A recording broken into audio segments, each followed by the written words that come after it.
Hi friends, welcome to அசோ tailors. இன்றைக்கி வந்து வீடியோவில் வந்து ஒரு ப்ளவுஸோடைய கட்டிங் வீடியோ தான் இது.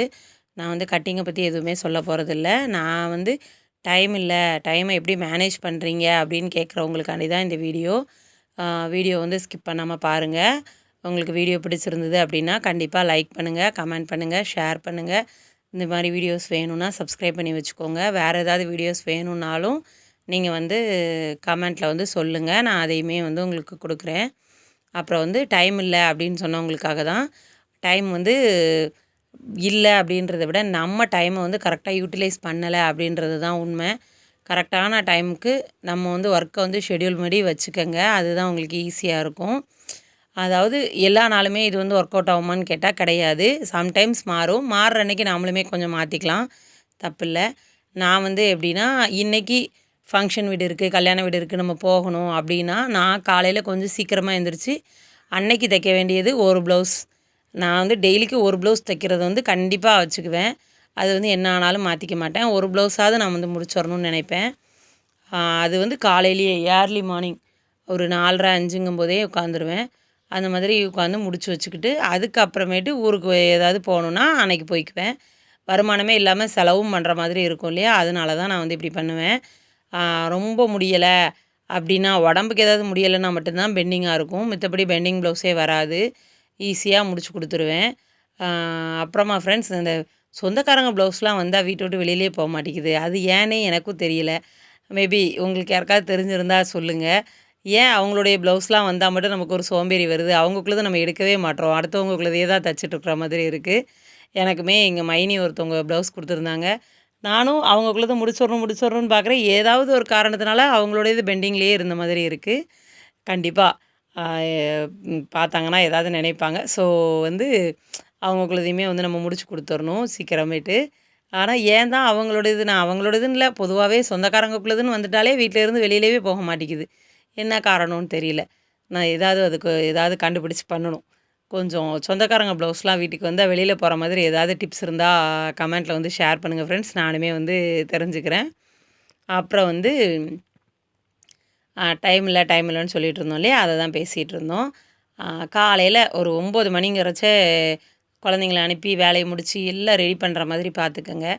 முடிச்சுட்டு ஒரு 10 மணி வரைக்கும் நல்லா ஃப்ரீயாக ரெஸ்ட் எடுத்து, வேலை ஏதாவது இருந்தால் பாருங்கள், இல்லைன்னா ரெஸ்ட்டு போட்டுங்க. ரெஸ்ட்டை போட்டு ஒரு 10 மணிங்கும்போது வந்து உட்காருங்க. ஒரு 1, 1:30, 2 மணி வரைக்கும் அழகாக தைக்கலாம். தைச்சிட்டு ஒரு வேளை மதியம் சாப்பிட வர்றவங்களா இருந்தால், வீட்டில் வந்து சாப்பிட வர்றவங்களா இருந்தால் சாப்பாடெல்லாம் முடிச்சுட்டு கொஞ்சம் ரெஸ்ட் எடுத்துகிட்டு, அதுக்கப்புறமேட்டு குழந்தைங்கள்லாம் வந்ததுக்கப்புறம் எல்லா வேலையும் முடித்து ஒரு 6 மணி அப்படிங்கும்போது வந்து இது பண்ணுங்கள், உட்காருங்க. ஈஸியாக இருக்கும் உங்களுக்கும். ஒரேடியா மிஷின்லேயே உட்காந்த மாதிரி ஒரு ஃபீல் இருக்காது. குழந்தைங்களையும் பார்த்துக்கலாம். ஹோம் ஒர்க்கெல்லாம் முடிச்சுட்டு ஒரு 6 மணிங்கும்போது உட்காந்திங்கன்னா, ஒரு 9 மணி வரைக்கும் வந்து நீங்கள் மிஷினில் வந்து உட்காந்துக்கலாம். 9 வரைக்கும் உட்காந்தாலே போதும். அதுக்கப்புறம் உங்களுக்கு டைம் இருந்தால் நீங்கள் எவ்வளோ நேரம் உங்களால் முடியுமோ அவ்வளோ நேரம் உட்காந்துக்கலாம். ரொம்ப மிஷின்லேயே கண்டினியூவாக இருக்கணும் அப்படின்றது தேவையில்லை.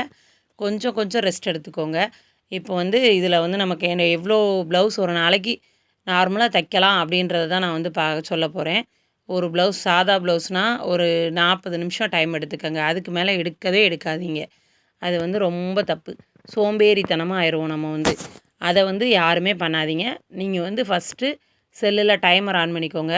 டைமர் ஆன் பண்ணி 40 மினிட்ஸில் நம்ம முடிச்சிடணும் அப்படின்ற மாதிரி தைக்க ஆரம்பிங்க. நீங்கள் வந்து 1 மணி நேரம் தைக்கிறவங்களா இருந்தீங்கன்னா 50 மினிட்ஸ் வைங்க. 50 மினிட்ஸ் தைக்கிறவங்களா இருந்தால் 40 மினிட்ஸ் வைங்க. 40 மினிட்ஸ் தைக்கிறவங்களா இருந்தால் 30 மினிட்ஸ் வச்சுக்கோங்க.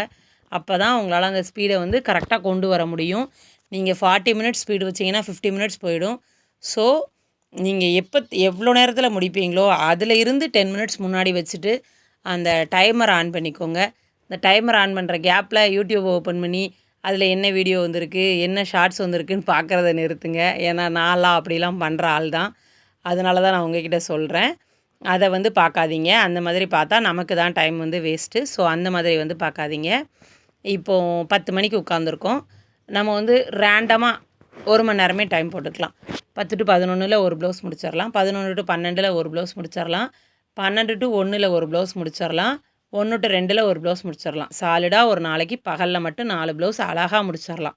நார்மலாக ஃப்ரீயாக தைச்சாலே ஒரு 4 நாளைக்கு காலையில் மதியம் வரைக்கும் ஒரு 4 ப்ளவுஸ் ஈஸியாக தைச்சிடலாம். அதுக்கப்புறமேட்டு 2 மணிலேருந்து 4 மணி வரைக்கும் ரெஸ்ட் எடுத்துக்கங்க. குழந்தைங்க வர்ற வரைக்கும்.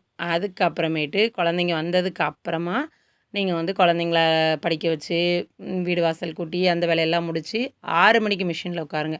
6 to 7 ஒரு ப்ளவுஸு, 7 to 8 ஒரு ப்ளவுஸு, 8 to 9 ஒரு ப்ளவுஸ். அதில் ஒரு 3 ப்ளவுஸ். காலையில் 4, மதியம் சாயந்தரம் ஒரு 3, 7 ப்ளவுஸ் ஈஸியாக தைக்கலாம். இது வந்து ஈஸியாக தைக்கிறதுக்கு தான் நான் வந்து சொல்லியிருக்கேன். இதை வந்து ட்ரை பண்ணி பாருங்கள். கொஞ்சம் நேரம் கழித்து தைக்கிறவங்களும் இருப்பீங்க. ஸோ அவங்க வந்து டிமோட்டிவேட் ஆகாதீங்க. மோட்டிவேட் ஆகி தைக்க பாருங்கள். நான் வந்து நிறைய ப்ளவுஸ் இருக்கிற சமயம்லாம் இப்படி தான் உட்காருவேன். எனக்கு இன்னுமே கொஞ்சம் எக்ஸ்ட்ரா டைம் எடுத்து நான் வந்து கொஞ்சம் தைக்கிற மாதிரி தான் இருக்கும். அந்த மாதிரி தான் தைப்பேன். அதை மாதிரி நீங்களுமே வந்து ட்ரை பண்ணுங்கள். உங்கள் யாருக்கெல்லாம் வந்து இதெல்லாம் ஒர்க் அவுட் ஆகும் அப்படின்றதையுமே கமெண்ட்டில் வந்து சொல்லுங்கள். ஈஸி தான். முதல்ல தைக்க ஆரம்பிக்கும்போது தான் கஷ்டமாக இருக்கும். ஆரம்பிச்சிட்டோன்னா ஈஸியாக இருக்கும். தைக்கிறதுன்னு நினைக்கும் போது தான் கஷ்டமாக இருக்கும் ஃப்ரெண்ட்ஸ். காசு வருதுன்னு யோசிச்சு பாருங்கள். ரொம்ப ஈஸியாக இருக்கும். அதனால் யாருமே வந்து முடியாதுன்னு டிமோட்டிவேட் ஆகாமல் முடியும்னு மோட்டிவேட் ஆகி தைக்க ஆரம்பிங்க. ஓகே ஃப்ரெண்ட்ஸ், இந்த வீடியோ இவ்வளோ தான். இன்னொரு வீடியோவில் பார்க்கலாம். Bye friends.